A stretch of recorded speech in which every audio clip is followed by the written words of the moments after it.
You're on 94.1 FM 3WBC with Jerry Guirguis presenting the Egypt Australia radio show, a weekly English edition covering local and international news sourced from Australia, Egypt and the Greater Middle East and North Africa region. The program affectionately covers the arts, culture, trade and politics. And now here's Jerry Guirguis presenting the Egypt Australia radio show, 94.1 FM 3WBC, the voice of the Inner East.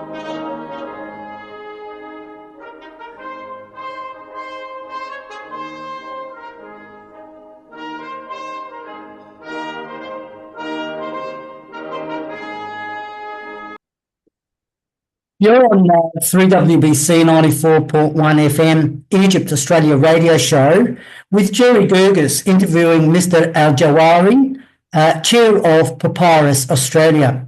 Tonight's program is about celebrating a South Australian company, Papyrus Australia, a developer of sustainable technology that converts banana plantation waste, which is a major global environmental problem, converting it into a fibre and biodegradable food packaging product.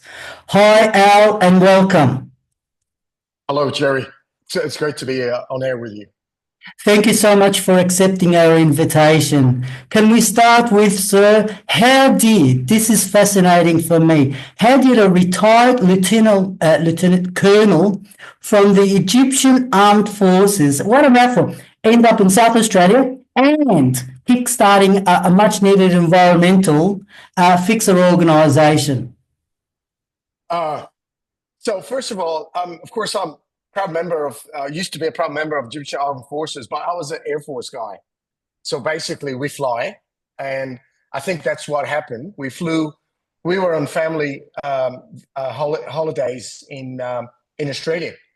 And mate, we fell in love with it like everyone that comes to this stunning and beautiful nation. Well, we did the Great Ocean Road, and we ended up in Glenelg on the beach. And I believe we were back maybe 6 months after that. Yeah. And then automatically, of course, it became home now. And I live in the Adelaide Hills on a farm with the kids and my dogs and animals, and and my wife, of course. And yeah, so I've been extremely blessed and lucky to find Australia.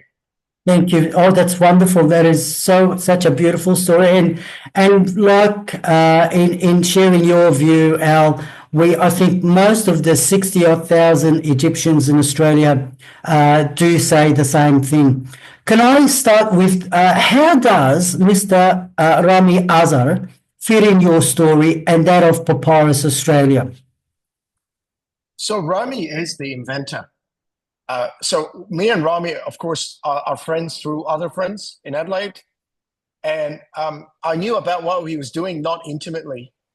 So Ramy is the founder. He is the guy that invented the technology 25 years ago when he was studying in UniSA. He was actually one of the first entrepreneurs to go through the entrepreneurship programs and the commercialization learning in South Australia. And basically, he's been doing, as you know, a novel technology or technology that people invent goes through what I call a commercialization journey. Right. And sometimes it's 5 years, sometimes it's 10. It's based on the complexity. Yeah. And this is how, so that's Ramy. And I've been asked by Ramy to join forces with him 6 months ago to chair the board. Because we commercialize, the technology is in the commercialization stage, and to help out globalize and get the company to that global scale. Wow, that's a remarkable feat. We just told our listeners your company, Papyrus Australia, is a developer of sustainable technology that converts banana plantation waste into fibre and biodegradable food packaging products. My question for you, sir, is that how much of the banana tree ends up as a waste mass? Fantastic. So one of the fascinating things about banana trees is once they cut the fruit, the rest of the plant dies. And then we, in agriculture terms, that main tree have kids. So it might have one or two kids. Mm. And you have to cut the main one that produced the fruit so that the kids can grow. And based on that, so the whole tree dies, and then what we call the daughter plant grows on the same root system. Right. So the bunch can be, let's say the bunch is 35 to 50 kilograms. The Right. trunk, which is what we use, is 40 to 80 kilograms, Wow. which is 60% is a waste of resource. Yes. And on top of that, we practically collect around 30% of the agriculture waste from that from any banana plantation. Right. Okay. So yes. So we know so much about bananas and you know what's happened in the industry because all around the world globally we love our bananas and there's been various banana that have been favourable than others and changes because of viruses. How do you go about sourcing banana waste from the state of Queensland when you're in South Australia? So we are, as you know, from a business commercialization perspective, Jerry. Yes. We look at what we call at the prototyping stage or the commercialization stage. We are usually not very concerned about the efficiency.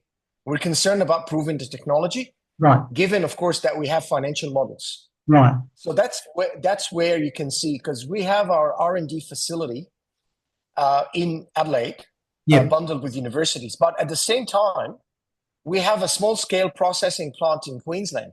Yep. And what we do as well is we part of what we've been doing is you get around 80% of the fibre Yep. is water. So we process for the testing purpose. We remove the liquids from the fibre, which reduces the weight, Yep. which allows us the transport cost to Adelaide. But the Queensland business model, same like the Egyptian business model, is all about efficiencies, like you said. So it's a great question, this is exactly this is a big part of our business modeling or financial modeling, and which gives us a huge opportunities to be operational in sites that are completely off grid or in rural areas as well. Right. Okay. That's very interesting. We know that recently in the torrential rains, I know we get torrential rains in Darwin, but the recent torrential rain in 2025 in the state of Queensland, knowingly its past floods history, is that a problem for sourcing banana waste in the future? I know you talked about where you're at, but in the future, we know the state of Queensland has floods.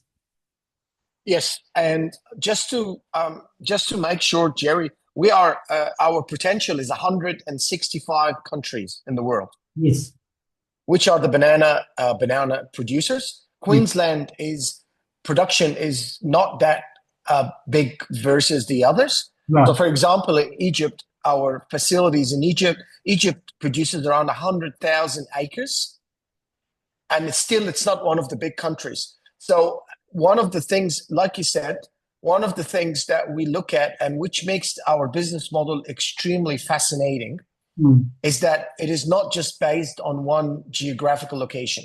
Yep. It's based on any source of banana plantations across the world. Yep. And which is currently, for example, we have a joint venture agreement in Vietnam, which will give us access to tens of thousands of acres of banana plantations as well. So hopefully we don't have that issue with floods from supply from Queensland, but at the same time, we operate in different countries as well. Right. Okay. I got the picture. The Papyrus Australia, Al, is on the Australian Stock Exchange, ASX. Can companies buy carbon credits from Papyrus Australia? So I'll wear my chairman hat for a public listed company, and I'll say a political answer. I say Papyrus has begun the work. So we started the work to be in a position to mint and sell carbon credits. Right, We okay. expect to be in a position to sell the credits as the new facility proposed for Vietnam comes online. But now, to put it in perspective, how that works. So, because we remove the plantation waste from the field, which reduces the amount of methane emitted from decomposing plantation waste. And so, just from roughly to see how huge the potential is, Yep. the methane emitted from 1 ton of the waste that we process is equivalent to 0.7 tons of carbon. And that's the carbon footprint or the carbon credits equivalent that we will be benchmarking. So yes, we begun the work to do that, Jerry. Well done, well done, and that's fantastic. Banana fibres has a lot of potential uses, Al, in manufacturing clothes, crafts, and paper. I mean, it's obvious, but why has Papyrus Australia focused on food packaging only? So it's not only. So what we've done is we were looking on making the biggest impact on environmental sustainability. No. And the plastics and single-use plastics is one of our major causes of environmental harm at present. Yeah.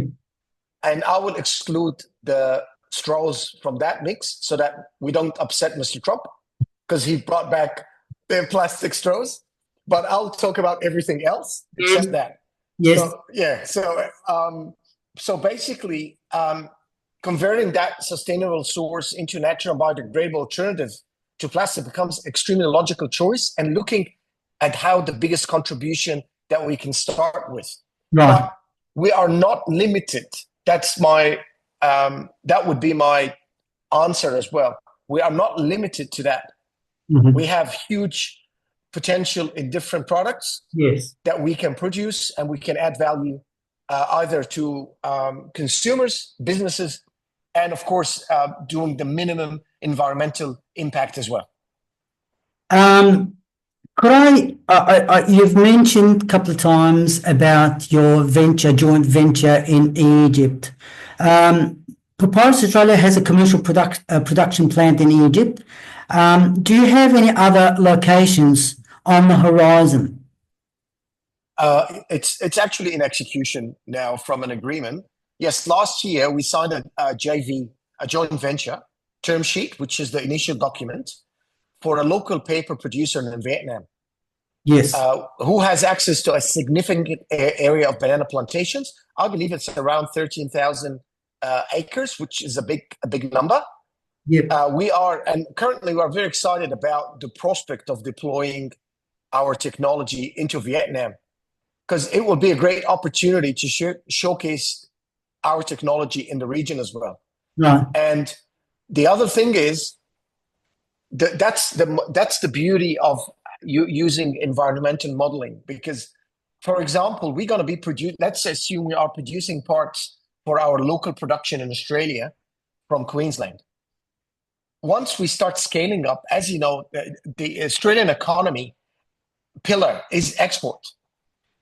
And the thing we are exporting here is not commodity. We are exporting technology and know-how, Yep. which is extremely high value. Yes. So the opportunities to be able to scale up through other countries and using our technology, and we are reusing their raw material or labor. We're actually doing the opposite model that's happening in the mining industry, that we are using technology to mine actually resources in other countries. Yes, I know. I've always reflected on the fact sheet, trade sheet between Australia and Egypt, and I've always asked the question to current incumbent ambassadors about the imbalance in the DFAT sheets, in that our export to Egypt it's way much more than our import from Egypt to Australia. But yes, I keep on arguing that question to all of them, and it keeps on going up a little bit by a little bit, but slowly it gets there. Now, like I said, we touched on Egypt a couple of times. Just give us the story. how Egypt's evolved in a summary about the joint venture in Egypt. 100,000 tons of bananas, you mentioned. 100,000 100,000 acres 100 of banana plantations. Yes. acres of bananas. Yes. And the facility we are currently, so we have Papyrus have an agreement with, we are building, or the facilities we have is joined with the Ministry of Military Production. Yep. And we're using their outstanding facility as the shell of using our technologies with actually an impressive local manufacturing inputs as well. Right. To quantify the size, if we're looking at the facility when it's in full production, we'll be able to produce around 160 million of coffee cup holders. Now, you shouldn't be surprised, Jerry. You know how many cups of coffee my dad, my late dad, God bless his soul. Yes. He used to do like 12 cups of coffee a day on an average day. So you know how the culture is crazy. So 160 million. I always say that, guys, this is just 1 week of consumption in Egypt. But this facility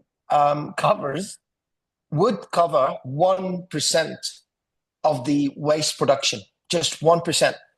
So the potential is 99 other facilities, yes, of course, to cover the banana inputs, which is fantastic. The team over there is led by two of our top guys, which is Heba and Ramy.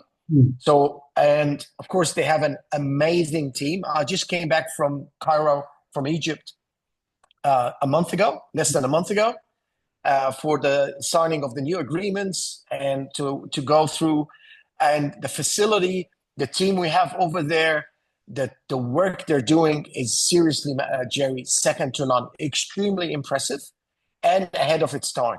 Yes, I've seen some of the manufacturing companies in Egypt quite recently, and it's up to ISO standards like you wouldn't believe. I might have gone off rail just a little bit, but I just wanted to touch on the collaboration between you and Egypt, and celebrate that, because I really started by saying we really wanted to celebrate that this venture. Has Papyrus, if I may, Papyrus Australia been nominated for an Ethnic Business Awards? I know this is a big thing, an annual thing. A lot of people attended from both parties and former prime ministers. And I don't know if I've missed you standing there and winning the award. It is on our right now top priority list, since you mentioned that, Jerry.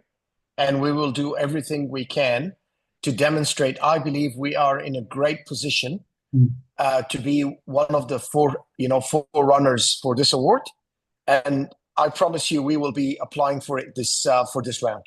Okay, I do want to say sincerely thank you so much for allocating the time tonight, and I hope to catch up with you on other points that I've got, but not tonight. But tonight was just an introduction to our Egypt Australia radio show, and for your time, sir. Jerry, thank you so much, and it's great to see you, mate. I've went through a couple of your shows before when I got the invite. You are a fantastic person, mate. Extreme fun, and I love the vibe of it. And thank you for having me on that show. Thank you. Bye now.